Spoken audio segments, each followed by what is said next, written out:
Now that all 5 guys are in the fold officially, just how good do you feel about the class? And I remember you were sitting up there when you got hired. I remember you were wearing a suit and tie, at your introductory presser, and you talked about, hey, I'm going to recruit high schools because Arkansas is a different kind of job.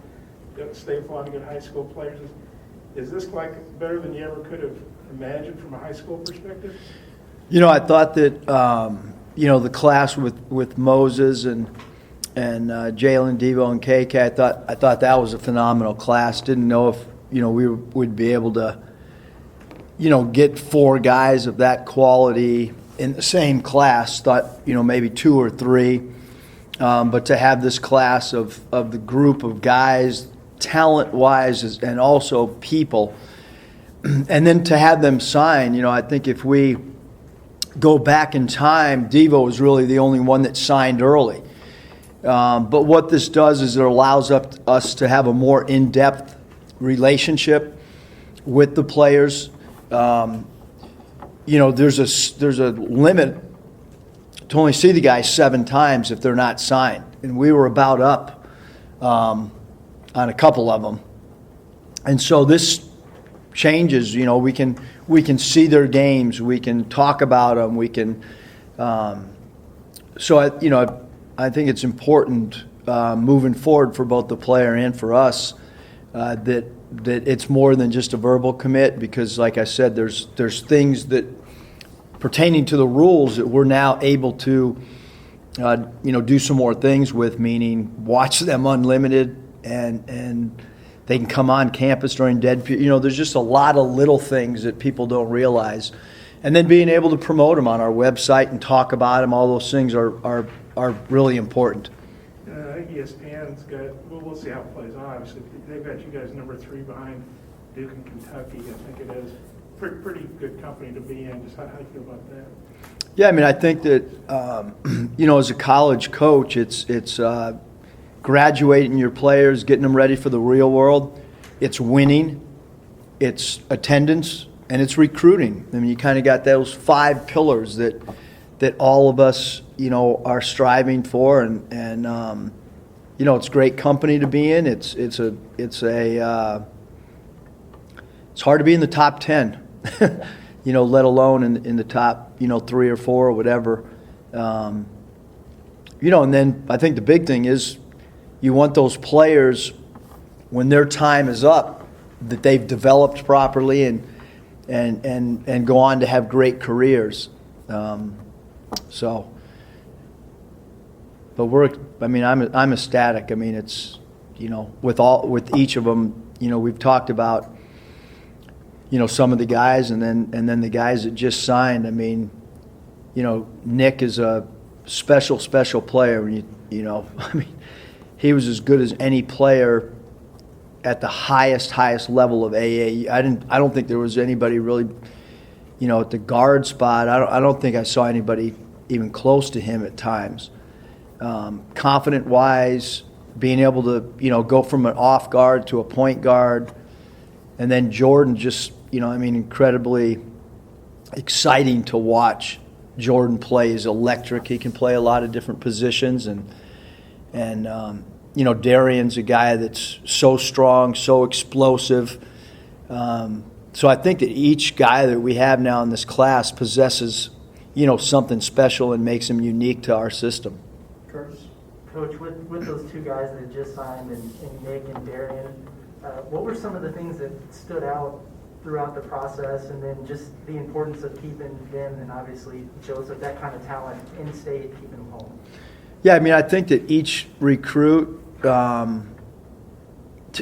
got their own little story, your own little relationship. Derrian was the relationship with Derrian and his parents was pretty consistent throughout the whole thing. The relationship with Nick is really unique. He was kind of quiet, but as soon as he came on that visit, our relationship just completely, changed in a positive way. Where the comfort level of he and I talking and his conversations with the staff, it's I don't know if I've ever seen relationship go in such a quick, positive way. Because sometimes it's conversations when you're recruiting. Some of them are great. Some of them are a little more, you're trying to pull things out of. I mean, talking to Nick right now is like as comfortable as I could be talking to anybody. Same with Jordan, all of them really, but like those two guys, it's pretty easy flowing conversations, as is with Barry and Derrian and Joseph and all the guys. But yeah, I think to keep the 3 in-state guys really important. All 3 talented, all 3 bring a different dimension. But just like they're all 3 from in-state, but all the guys are important. You know what I mean? All 5 of them have significant importance to us. They, I guess just what kind of room do you have left for the transfer portal after signing these guys? Yeah, I mean, I think that with all of us, last year at this time, I had no idea that Moses was going to be a one and done. I mean, certainly when he committed and signed, we thought that was a possibility. But 2 games in, I don't know if that was a possibility. He wasn't on many mock drafts, and he was for the following year. But he had a great year. It was an easy decision. It was a great decision. And so a scholarship opened. Players transfer out. I mean, it's not just at Arkansas, at other places. So what the total roster looks like next year, I don't know, just like everybody in the SEC doesn't know what the roster is going to look like. I mean, you look at all the SEC guys that transferred and went to other SEC schools. I'm sure those coaches at that time, this exact time last year, had no idea that they were going to be playing somebody twice in their own league. So I have no idea what the roster will look like, Nate, because I don't think anybody does in any sport right now, especially in men's basketball.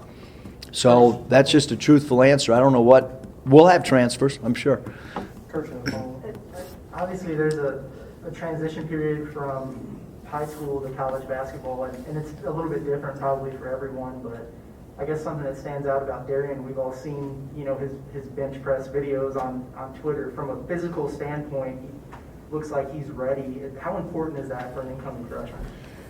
Yeah, I think it's, Moses was ready because of his length and his basketball IQ. Derrian physically has a body of a college player. I mean, I can tell you right now, like Jordan, if he walked into any SEC school, he's as athletic as anybody in college basketball. And Nick is as smart as any player I've ever seen. He's really similar to like a guy like Moses from an IQ standpoint, but even plays a different, position. And he can score the ball right out of the gate. And Barry Dunning's a really great passer, and Joseph's a guy that getting reps now, being fully healthy, is going to be really important for him this year. He's obviously playing without the knee brace, which I think is going to be really important, that he gets a full season, feeling comfortable without having that brace on. So I think each of the guys, bring a dimension that's going to be impactful. Scotty? Coach, I'm curious if you remember specifically the moment where things clicked between you guys' staff and with Nick, and when you thought maybe things were trending the right way. I think as soon as, when we got on campus after the first day, I felt really, like good. We hadn't had a chance to, he came really, really early on when I kind of got the job early on, and then with COVID wasn't able to. But I thought with Nick, certainly after that first day, his dad, throughout the whole process, I thought his dad was really open communication-wise. And then with Candace's mom, I hadn't really had much conversation with her until they were on campus, and she was really, really, really easy to have a connection with. I think from a comfortable standpoint, it's been really cool, Scotty, to see how quickly, and it's not just me, I think it's, the assistant coaches feel the same way about the connection, the camaraderie of talking and being around them. Coach? When you got the job, did you know that the state of Arkansas had such a surplus of talent, high school talent, or when did you realize that it could be a major source for y'all? Well, the minute Hunter called, it was important for me to do as much research as I could. And I mean, I'm a basketball historian, and at the age where, I mean, I know where Marvin's from, I know where Sydney's from, so it's to me, I knew, that Ron Brewer, I knew all three of those guys, were from here, and it's not every year, you know what I mean? I've only been here, 3 years, and it's been really impactful 2 years and not very impactful 1 year at all.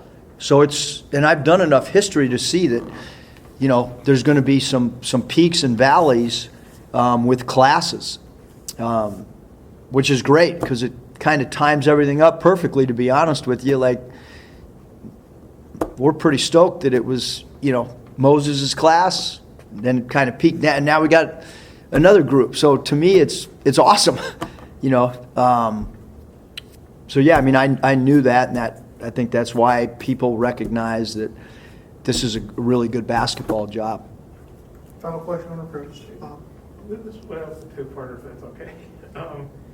5 guys, so basketball. Could you envision putting these guys on the court together? I mean, do they sort of have a skill set that, you could put them on the court together, they'd be a pretty good team? And then also, like I say, 2 years ago when you're sitting up here talking about, hey, I'm going to get transfers, I'm going to sign high school kids too, because Arkansas is a different animal than other places. Could you imagine signing a class this good by your third year? No, I don't think so. I mean, I think that we were hopeful, to recruit, in the top 20 in the country. I mean, that was, and then have a couple years in the first 4 years to be in the top 10 or something around those. But look, I mean, we ended last year starting 3 freshmen, which is a lot on a good team. It's not a lot if you're an average team. Anybody can start 2 or 3 freshmen if you're a 500 team. But when you make an Elite 8 with those guys, and then, I think that, we have a good team this year. We had a good team last year. No one knows how this year will unfold because every game's hard and every season takes on its own. But there's reason for great excitement for next year too, which is a good thing. But yeah, I mean, we wanted to recruit at a high level, Bob. I don't think anybody really knows at all until you dive into the thing. And Moses was great for for a lot of the staff members that were at Nevada. Moses was really good for us to see a one and done player who's a lottery pick and how he can impact the team and how a freshman can lead you to an Elite 8 and be the leading scorer. It was good for me at my age to coach a guy like Moses. Like, we got to go get more guys like that, and that's why this class is what it is, because we understand the significance. And also, transfers, quite frankly, are being completely over recruited right now.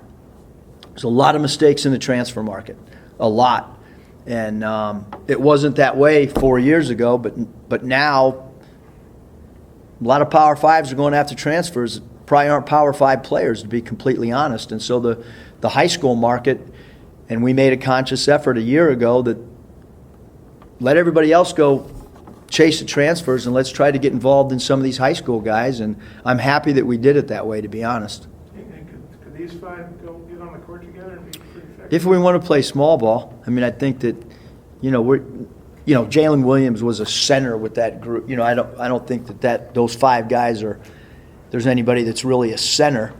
Barry can play power forward. I guess if he played small ball, we could throw him out there. But yeah, I think there's 5 of them, so I think at some point we'd like to play them together a little bit.